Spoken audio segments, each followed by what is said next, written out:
నిన్న ఆధ్యాత్మిక రాజధాని తిరుపతి పుణ్యక్షేత్రంలో శ్రీ వెంకటేశ్వర పాలిటెక్నిక్ కళాశాలలో పనిచేస్తున్నటువంటి లెక్చరర్ తరగతి గదుల్లో యేసుని పూజించండి, యేసుని కీర్తించండి, యేసుని నమ్ముకోండి అని చెప్పి విద్యార్థుల పట్ల అన్యమత ప్రచారాన్ని చేయడాన్ని భారతీయ జనతా పార్టీ తీవ్రంగా ఖండిస్తోంది. వెంటనే వారిని ఉద్యోగం నుంచి తొలగించాలని చెప్పి భారతీయ జనతా పార్టీ డిమాండ్ చేస్తోంది.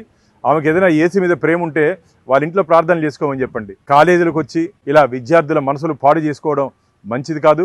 వారే కాకూడదు, ఎవరన్నా భవిష్యత్తులో ఇలాంటి చర్యలు కానీ పునరావృతం చేస్తే ఖచ్చితంగా వారి మీద క్రిమినల్ కేసులు నమోదు చేసే దిశగా ప్రభుత్వం చర్య తీసుకుంటుంది. విషయాలు ఇళ్లలో పెట్టుకోండి.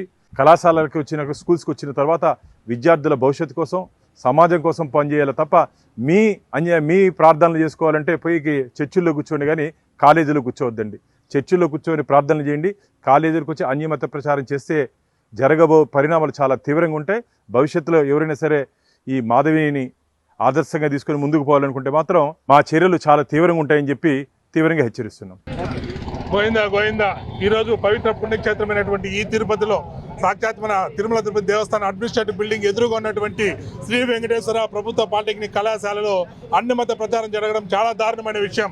కుప్పం నుంచి డిప్యూటేషన్ మీద వచ్చినటువంటి ఈ మాధవి అనే లెక్చరర్ గారు ఎవరైతే ఉన్నారో ఈమె ఏమాత్రం నిస్సిగ్గుగా ఏమాత్రం జరగకుండా మైనర్లు అయినటువంటి విద్యార్థులకి క్లాస్ రూమ్లో బోర్డు పైనే అన్యమత ప్రచారం చేయడం చాలా బాధాకరంగా ఉంది.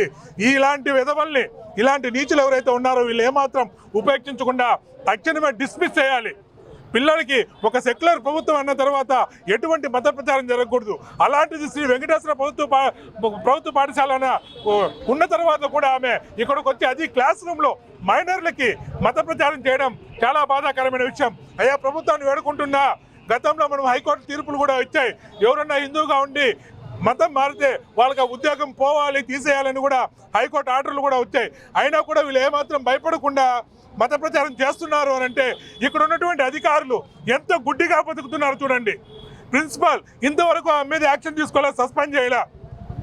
దయచేసి నేను వేడుకుంటున్నా, ఇలాంటి వాళ్ళు సమాజానికి, దేశానికి ప్రమాదం.